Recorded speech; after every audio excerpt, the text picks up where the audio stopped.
అదరగొట్టే కారం రంగు రుచి ఆచి కారం పొడి. డికే అరుణ గారు ఒక్క నిమిషం.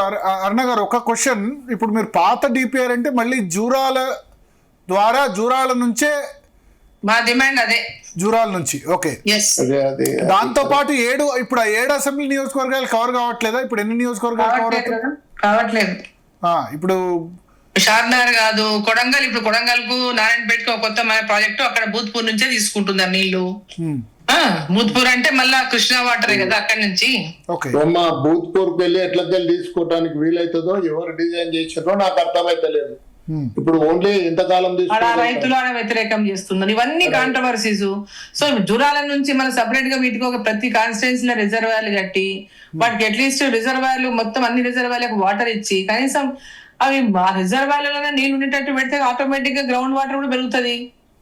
ఎక్కడ వరకు ఎన్ని ఏ విధంగా చేయగలుగుతామో కొత్తగా దాన్ని మళ్ళీ ఒక రిపోర్ట్ తయారు చేయండి, మళ్ళీ ఒక ప్రాజెక్ట్ సర్వే చేయించి ఎట్లా చేస్తాము, ఏం చేద్దాము, ఇప్పుడు 7 దాకా నీళ్ళు వస్తున్నాయి, 7 వస్తలేవు, ఏందనే చూడొచ్చు కదా.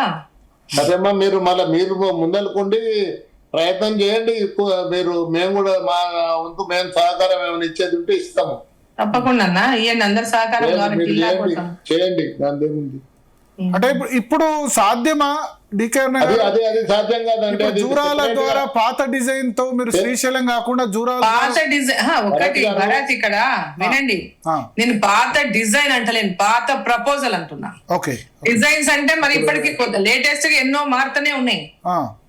కొంత నారాయణపేట, కొడంగల్ అంటున్నారు, కొంత ఉదండాపురం వరకు రిజర్వాయర్ వచ్చింది. సో ప్రజెంట్ ఉన్నటువంటి దీని ప్రకారం ఉపయోగించుకొని ఏ విధంగా మనం ఆ పాలమూరు రంగారెడ్డి ద్వారా నీళ్ళు ఇవ్వగలుగుతాము. ఇప్పుడు పాలమూరు రంగారెడ్డి పేరు గానీ మొత్తం అక్కడ శ్రీశైలం బ్యాక్ వాటర్ బాయ్ అది నాగర్ కర్నూలు నల్గొండ పెడితే సరిపోతుంది దానికి పేరు. మొత్తం ఆ కాన్స్టిట్యున్సీ మొత్తం ఇచ్చుకోవచ్చు, ప్రతి ఎకరాకి నీళ్ళు ఇవ్వచ్చు ఆ ఏరియాలో. దీన్ని సపరేట్ చేసుకోవచ్చు ఇంకో ప్రాజెక్ట్ ఈ ప్రాంతానికి అంతా. దాంట్లో తప్పేం లేదు కదా, జిల్లా మొత్తం సస్యశ్యామలం అవుతుంది. ఏ ఏరియా కవరేజ్ కాలేదో ఆ ఏరియాలో మొత్తం నీళ్ళు ఇవ్వచ్చు. ఇప్పుడు ఆ పక్కన అంటే ఇప్పుడు పాలమూరు రంగారెడ్డి పేరే గానీ పాలమూరు మొత్తం బారట్లేదు దీనివల్ల. పాలమూరు లేదు. భరత్ గారు చెప్పండి. ఇప్పుడు కర్వేనకెళ్ళి భూత్పూరు తర్వాత ఈ మామనార్ కొంత ఏరియా ఇవన్నీ కూడా పాడతాయి. ఇక్కడికి వెళ్ళి అయితేనేమో జడ్చర్ల ఏది ఉద్దండాపురం ఉంటే జడ్చర్లకి వెళ్ళి షాద్నగర్ కొంత ఏరియా కల్వకుర్తి ఏరియా వరకు ఇది పోతుంది ప్లాంట్స్ కల్వకుర్తి. తర్వాత ఇది ఉద్దండాపూర్ నుండి చక్కగా మనం నారాయణపేట వరకు కూడా ఈ నీళ్లను తీసుకొని పోయటానికి వీలుంది. ఇప్పుడు అందుకోసం ఇప్పుడు అరుణ గారికి అది కొద్దిగా స్టడీ చేయనట్టున్నారు. ఇప్పుడు నేను ఒకటి అరుణ గారితో విజ్ఞప్తి చేసేది ఏంటంటే, ఇప్పుడు మనకు ఏదైతే 474 టీఎంసీల హక్కు ఉందో వాటర్ది దాన్ని ప్రొటెక్ట్ చేయమని చెప్పి పార్లమెంట్ సభ్యులుగా మీకు నేను విజ్ఞప్తి చేస్తున్నానమ్మా. ఓకే, సో ఒకటి అరుణ గారు, ఇప్పుడు కరప్షన్ సంబంధించి ఇప్పుడు 45 టీఎంసీలేమో ఒప్పుకోవడం తప్పు అని నిన్న కేసీఆర్ అన్నారు. 90 టీఎంసీలు గతంలో మేము అలొకేట్ చేస్తే 45 టీఎంసీలు మాత్రమే ఒప్పుకొని వచ్చారు అని అన్నారు. రెండవది, ఇప్పుడు నాగం జనార్దన్ రెడ్డి గారు ఇంతకుముందు ఒక ఆరోపణ చేశారు, కొడంగల్ నారాయణపేట దానిలో చాలా అవినీతి ఉంది, 6 times ఎక్కువ ప్రపోజల్ చేశారండి. భారతీయ జనతా పార్టీ స్టాండ్ ఈ 2 విషయాల్లో ఏంటి? ఇప్పుడు 50,000 ఎకరాలకి ఒక్కొక్క కాన్స్టిట్యున్సీలో 50,000 ఎకరాలకి 4,000 కోట్లే ఉన్నట్టుంది నాకు తెలిసి. అంచాలుగా మరి అయ్యే వరకు 8,000 కోట్లు అయితే మనకు తెలియదుగా. మనకు తెలిసి ప్రాజెక్ట్ స్టార్టింగ్ లో ఒకటి ఉంటది, దాని వరకు డబుల్ అయిపోతుంటది. నారాయణపేట గానీ కొడంగల్ గానీ అవే అంచనాలు చూపించిండ్రు. టెండర్స్ అయిపోయినాయి అని చెప్పిండ్రు, ఆల్రెడీ అన్ని వాళ్ళ పనులు ల్యాండ్ అక్విజిషన్ మొదలు పెట్టిండ్రు.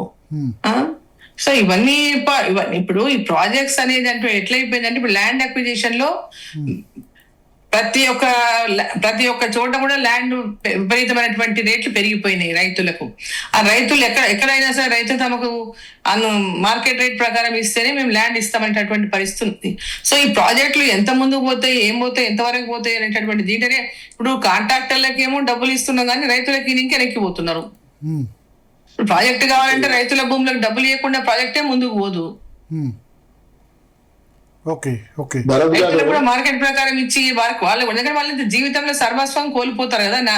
ఈ రోజు ఉన్నటువంటి రేట్ల ప్రకారం మనం కూడా రైతులను వాళ్ళ సర్వస్వం కోల్పోయేటప్పుడు వాళ్ళ గురించి మనం ఆలోచించాలి. రిహాబిలిటేషన్ ప్యాకేజ్ ఇంకా సేకరించాల్సి ఉందా? అంటే ఇంకా కేసీఆర్ మొత్తం కంప్లీట్ చేసామని చెప్పారు కదా. ఎక్కడ ఇంకెన్ని ఎకరాలు సేకరించాలి? ఇప్పుడు నేను ఇప్పుడు భరత్ గారు మీతో చెప్పింది అదే. ఇంతవరకు కాలువలకు అలైన్మెంట్ కానీ, పిల్ల కాలువలకు అలైన్మెంట్ కానీ, మేజర్ గా అంటే వచ్చే కాలువలకు కానీ ఇంత ఒక్క సెంటు భూమి అంటే అక్వైర్ చేయలేదు. ఇదంతా ఇప్పుడు అక్వైర్ చేసి మీరు పని ఎప్పటిలోగా పూర్తి చేస్తారు. మీరు ఒక్కటి మిస్లీడ్ అవుతారు. ఇది నేను అన్నది పంపు మోటార్ల కొనుగోలులా 3.8 crores ఫర్ ఈచ్ మెగావాట్ ఒక కాంట్రాక్టర్ కు ఈ నారాయణపేటలో ఇస్తున్నారు. యాక్చువల్ గా 60.11 lakhs అంటే 60,11,000 దాన్ని ఉండాలని చెప్పని కాగ్ మొన్న ఇచ్చింది. అంటే 24 జనవరిలో. అంటే 6 times ఎక్కువకి ఇస్తున్నారు. మళ్ళీ అంత ఇస్తున్నారు. ఎవరు అడిగేటోళ్ళు ఉన్నారు? ఉన్నారు కదా మీరు. ఇప్పుడు మీరు డికే అన్న గారు ఉన్నారు. నేను అంత దూరం పోయి కొట్లాడినా ఏం చేయాలి? ఇప్పుడు అది వేరే పెద్ద ఇష్యూ అవుతుంది. అది దాన్ని కూడా ఏం చేయాలో ఆలోచన. గట్టిగా చెప్పాలి. నువ్వు ఎందుకు ఇష్యూ అవుతుంది? గట్టిగా చెప్పాలి కదా ఉన్నది ఉన్నట్లా. మా కోర్టు ముందర చెప్పిన తల్లి గట్టిగా. మరి కోర్టు ముందర చెప్తే ఏం చేసి ఏం చేయాలి? కొట్లాడగలుగుతా నేను, కానీ కోర్టును ఏమనలేను కదమ్మా. కోర్టులో కేసు అయిపోయినట్టుంది కదా, సుప్రీంకోర్టు దాన్ని. అదే అంటున్నా, కోర్టులో కొట్టేసింది కదా అంటున్నా. ఏమనలేను కదా కోర్టు. అన్నగారు ఇప్పుడు ఎట్లా మరి అల్టిమేట్ గా పాలమూరుకు నీళ్లు రావడం అన్నది ఎట్లా? నీళ్లు రావాలి. చేసాం.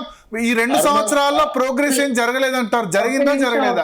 ఇప్పుడు అరుణ గారితో ఒకటి ఏంటంటే, ఇప్పుడు మనం జూరాలకు వెళ్ళి ఒకవేళ తీసుకోవాలనుకుంటే 2 పంపులు 3 పంపులు అదనంగా తీసుకొని వచ్చి మీరు ఇక్కడ కర్వెన వరకు, అంటే కర్వెన అంటున్నా కేపీ లక్ష్మీదేవి వరకు దాన్ని సెపరేట్ గా ఒకవేళ మీరు డైరెక్ట్ చేసేసేయండి. అప్పుడు మీకు షాజనగర్ ఇట్లా అన్ని సస్యశ్యామలం అయిపోతాయి. పరిగి అప్ టు వికారాబాద్ మనకు మంచినీళ్ళ బాధ కూడా హైదరాబాద్ తప్పుతుంది. అది మీరు చూడండి. తెరకొట్టే కారం రంగు రుచి ఆచి కారం పొడి.